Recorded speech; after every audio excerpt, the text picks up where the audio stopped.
Hey there, this is a studio visit, such as it is, and things are kind of a mess after Hurricane Michael.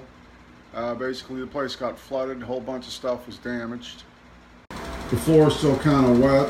All my prints are over there up against the wall. Most of those are ruined. Hopefully the insurance will cover that. It's funny because, we're just airing things out too. Because this is the third studio that I've had flooded, and the other two times were up in Milwaukee. And what happened up there was that, one flooding was minor, the other one was about 3 feet of water with my drum kit floating on top. And in that case, the insurance company, our renter's insurance, didn't cover all the paper stuff that was damaged. So I had a collection of all sorts of ephemera and magazines and books and things like that that I've been collecting for years and years. It all got ruined, except unless it was in plastic bags, and I didn't use many of those back then. And if that weren't bad enough, another thing that's going on is that a lot of the paper stuff that was soaked, we're trying to rescue it. So got an iron, and I'm taking papers and ironing out the moisture. You can see that's pretty warped there. I've done a stack already of older sketches. It's maybe that thick, and then I've got a bunch of weight on top of it to try to flatten them out again.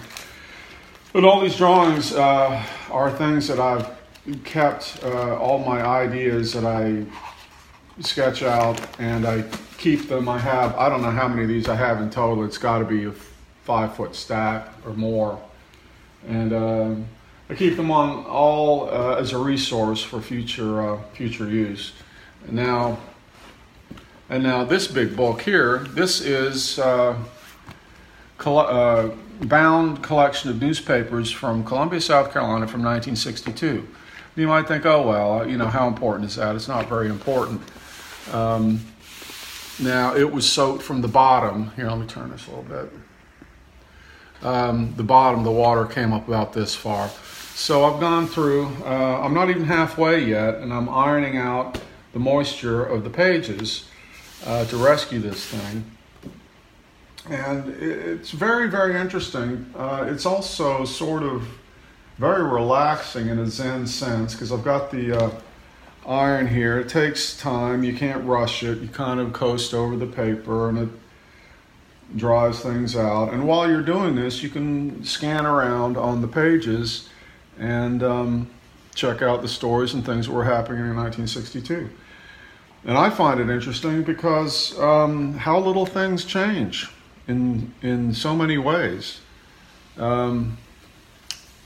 Kennedy awaits Santa Claus. All kinds of stuff about the Russians, for example. Political corruptions, murders. Interesting thing about advertising is that a lot of these ads are for liquor, which later was banned from newspapers, I think, at some point. I'm not sure when. But, and because it was sort of the pre-internet age, there's a tremendous amount of graphic artwork in here. All sorts of things, logos, different characters. A lot of it was clip art, to be sure. And I pay attention to that and collect a lot of that because, of course, back then, if you could draw, you were a valuable resource for publishers because so much publishing was in black and white. So there was a big need for artwork of all kinds. Other stuff that's in here, I haven't gotten to any of them yet, but there are, of course, the daily comic strips. In a way that, of course, is of interest to me and hopefully you guys too. The daily comic strips, Neil Adams is in there, Al Cap, other ones that are less known.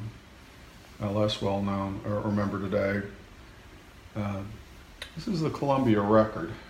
Now it's very time and labor intensive to do all this frickin' ironing that I'm doing. And I had to weigh that against, you know, the time against whether the value, whether or not it's worth doing this or not. Now, here's more stuff. Of course, the newspaper had ads for new movies. So we're getting to see all the stuff for new movies. First Spaceship on Venus, Count of Monte Cristo, Elvis Presley.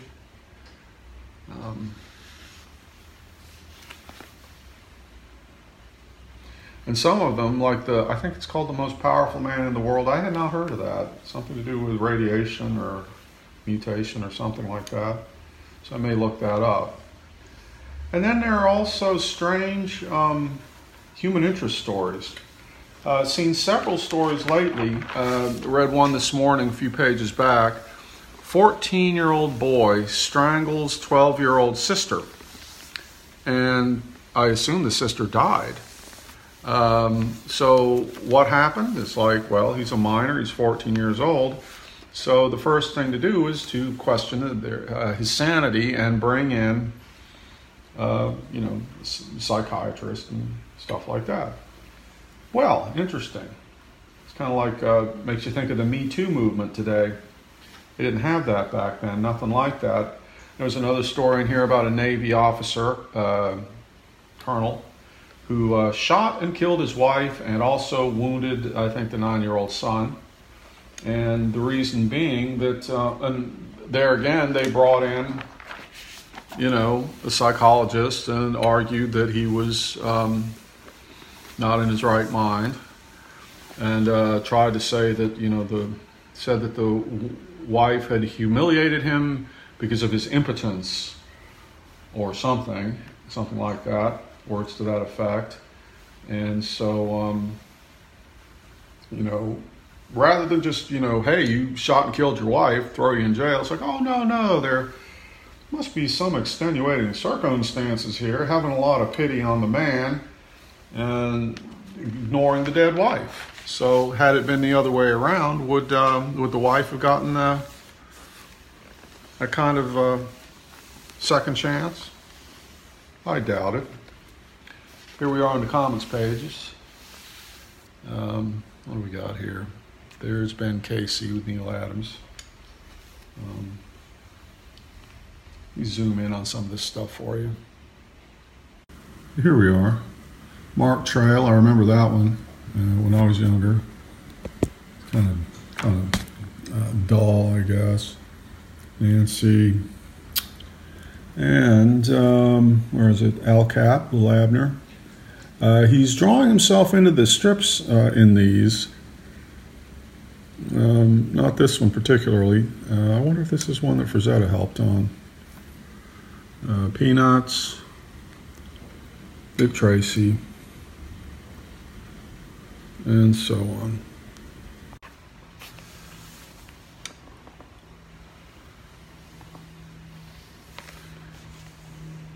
And like I said, I kind of got to balance the value of the time of doing this with the, you know, what else I could be producing.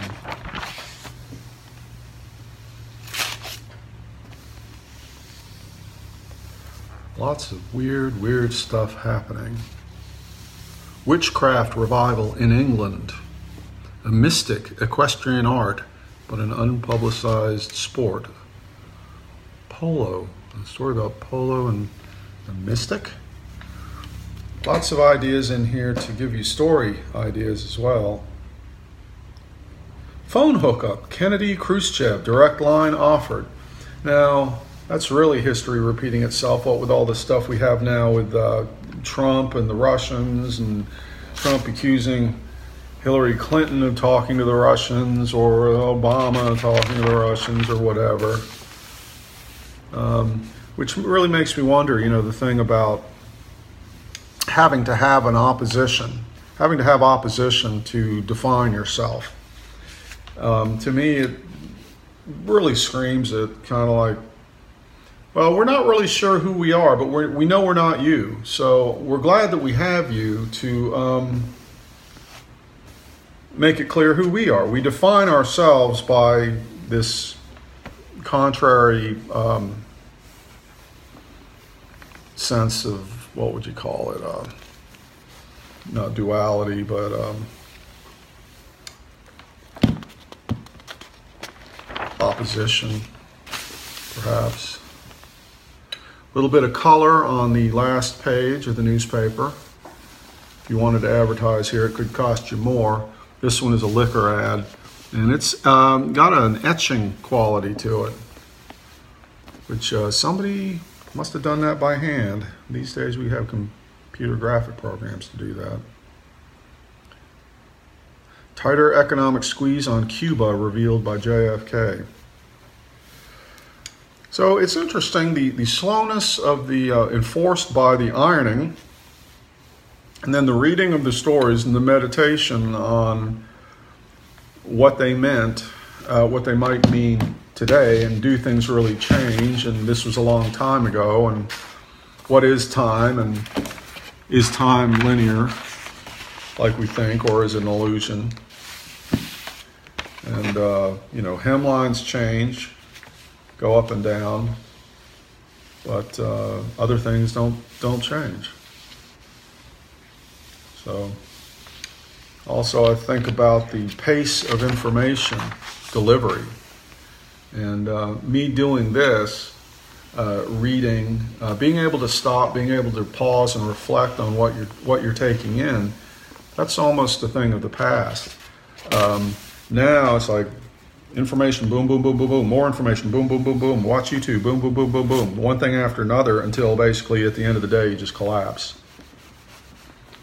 And it's more as if you're being swept along by a tide than pursuing something on your own, at your own speed. Fidel Castro left like a frog on a lily pad, water around him muddy and muddled. So it's like, my gosh, we're not sure our system is really working that well, but look at their system. Their system is so bad. I looked at Instagram today, and there's a story about, a paid ad by the Republicans throwing around the S word, socialism. Bernie Sanders is a socialism, and Dick Harpootlian, your candidate, he supports him, and are you really for that? It's socialism. It's like, well, that doesn't sound too bad to me, because all you guys are doing is funneling all the money to the top, to your frickin' bureaucratic billionaire vampires that aren't doing anyone any good at all. So what's happening with the word socialism, I think, is that it's becoming less and less demonized when it's becoming more and more obvious that socialism helps society and capitalism helps the 1%. So anyway, good luck with them in their propaganda. It's not going to cost them an arm and a leg. And here's another technique I use, which I think it's getting about time to do that, is to drop a piece of cardboard behind it. I get a good sense of what's damp and what's not here. Like I said, very meditative, slow. Of course, I'm talking to you guys, which is kind of speeding things up just a hair. But these types of volumes of newspapers, they discarded this thing. I must have got this 10 years ago, maybe. Spent $20 on it. Nowadays, records like this would be kept on microfilm, microfiche. Bound volumes like this came from Columbia College, which is a girls' college, and they just, I'm sure, decided that they couldn't spend the space on it anymore on newspapers from the 1960s that no one really was looking at or cared about. But it makes you ask questions, or at least it does with me, because if no one cares about this or looks at this, is anyone going to care or look at our world in 50, 60 years? Me, I'm kind of interested in all of it. I have a lot of books and things from really late 1800s up and up. And in some senses the stuff is out of date, and then in other ways it's extremely relevant. It's extremely relevant in a historical sense to determine our trajectory, our path through time, where we came from, where we might be going. Are things really repeating over and over again? These are things to think about. So, anyway, I'll cut it short now. Hope you found this interesting. Bye.